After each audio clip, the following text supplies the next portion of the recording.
Hi friends, நான் உங்கள் Zubaida zacs kitchenல இருந்து இது உங்களுக்கான சேனல் நமது மொழியில். Friends, இன்னைக்கு ஒரு சூப்பரான பீட்சா ரெசிபி, அதுவும் பிரெட்டை வச்சு. இந்த பீட்சா டக்குன்னு ஒரு 5 minutesல செஞ்சிடலாம். அதே மாதிரி ரொம்பவே சிம்பிளான ரெசிபியும் கூட. கடையில் வாங்குற பீட்சாவோட ரொம்பவே டேஸ்டாக இருக்கும், ஹெல்தியான பீட்சாவும். ஸோ இந்த பீட்சாவை எப்படி செய்கிறதுன்னு வாங்க பார்த்துடலாம். Cheesy pizza. இந்த சீஸி பீட்சா செய்கிறதுக்கு நம்மளுக்கு பிரெட் வேணும். இப்போ பிரெட்டுக்கு வந்து பார்த்திங்கன்னா நான் 2 ஸ்லைஸ் பிரெட்டை இந்த மாதிரி 4 பீஸாக கட் பண்ணி எடுத்து வச்சுக்கிறேன். அப்போ தான் வந்து நம்மளுக்கு கரெக்டாக அந்த பேஸ் க்ரியேட் பண்ணுறதுக்கு ஈஸியாக இருக்கும். ஸோ நம்ம பேஸுமே வெளில வாங்க தேவையில்லை, ப்ரெட்லேயே க்ரியேட் பண்ணிடலாம். இப்போ வந்து 3 முட்டையை அதில் உடச்சி ஊற்றிக்கிறேன். முட்டை ஊற்றுனதுக்கப்புறம் இதில் வந்து பெப்பர் தூள் நம்ம சுவைக்கு ஏற்ப சேர்த்துக்கலாம், உப்பும் வந்து சுவைக்கு ஏற்ப சேர்த்துக்கலாம். அடுத்து இது ரெண்டையுமே நல்லா அடிச்சிடுங்க. ஜஸ்ட் நம்ம நார்மலாக ஆம்லெட்க்கு எப்படி பண்ணுவோம்ல அதே மாதிரி தான்.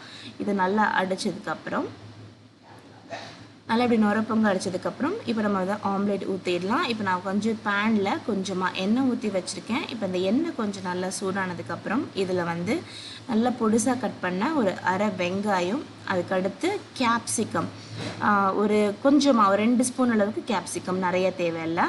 இது எல்லாத்தையும் போட்டு நல்லா இந்த மாதிரி வதக்கிடலாம்.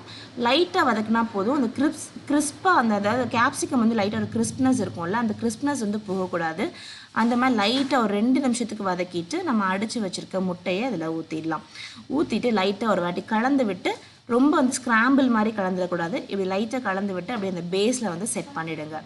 இப்போ பாருங்கள், மேலே லைட்டாக அந்த முட்டை வந்து ஈரமாகவே இருக்குது. இப்போ இந்த டயத்தில் இதுக்கு மேலே நம்ம கட் பண்ணி வச்சுருக்க ப்ரெட்டை அப்படி ரவுண்டாக வந்து வச்சுட்டு வந்துடுங்க. எல்லா பக்கமும் ஸ்ப்ரெட் ஆகிற மாதிரி பார்த்து வச்சுக்கோங்க. உங்களுக்கு 2 ஸ்லைஸ்க்கு மேலே தேவைப்பட்டாலும் நீங்கள் உங்களோட பேன் சைஸ்க்கு தகுந்த மாதிரி எக்ஸ்ட்ராவாக கட் பண்ணி இப்படி ஃபுல்லாக வந்து ஃபில் பண்ணி வச்சுக்கோங்க. இப்போ இந்த மாதிரி நல்லா ஒரு பேஸாக க்ரியேட் பண்ணியாச்சு. இப்போ வந்து முட்டை நல்லா வேகட்டும், நல்லா அமுக்கி விட்டுருங்க. அப்போ தான் இந்த முட்டையில் வந்து ப்ரெட்டு பிடிச்சிக்கிறோம். இப்போ இதை வந்து லைட்டாக வந்து திருப்பி போடணும், உடஞ்சிடக்கூடாது. ஸோ பார்த்து மெதுவாக அப்படியே வந்து திருப்பி போட்டுருங்க. இந்த மாதிரி தோசை கரண்டியை வச்சு திருப்பி போட்டால் உடஞ்சிரும்னு தோணுதுன்னா ஒரு பிளேட்டை இந்த மாதிரி மேலே வச்சுட்டு அப்படியே நீங்கள் வந்து அதை கவுத்துனீங்க அப்படின்னா அந்த பிளேட்டில் வந்துடும். இப்போ இந்த பேனில் நம்ம வந்து கொஞ்சமாக திரும்ப எண்ணெய் ஊற்றிக்கலாம். ஏன்னா இப்போ ப்ரெட்டு இருக்க போர்ஷன் வந்து நம்ம பேனில் படுற மாதிரி வைக்க போகிறோம். இப்போ நம்ம வந்து எண்ணெய் ஊற்றிட்டு நம்ம ப்ரெட்டு வச்சுருக்க போர்ஷனை வந்து பேனில் படுற மாதிரி கீழே வச்சுடுங்க. வச்ச உடனேயுமே நம்ம இதுக்கு மேலே சீஸ் போட ஆரம்பிச்சிடலாம். அப்போ தான் சீஸ் மெல்ட் ஆகிற டைமும் கீழே ப்ரெட் ரோஸ்ட் ஆகிற டைமும் கரெக்டாக இருக்கும். உங்கள்கிட்ட வந்து பிட்சா சீஸ் இருக்குன்னா பிட்சா சீஸ் போடுங்க. பிட்சா சீஸ் இல்லைன்னா நீங்கள் நார்மல் ப்ராசஸ் சீஸ் கூட யூஸ் பண்ணிக்கலாம். உங்கள் வீட்டு பக்கத்தில் எந்த சீஸ் அவைலபிளாக இருக்கோ, கடையில் அவைலபிளாக இருக்கோ அதை நீங்கள் போட்டுக்கலாம்.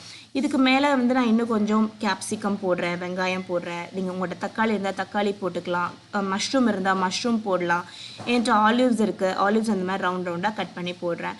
உங்ககிட்ட வீட்டில் என்ன பொருள் அவைலபிளாக இருக்கோ அதை சீஸ்க்கு மேலே போட்டு இந்த மாதிரி மூடி வச்சுடுங்க.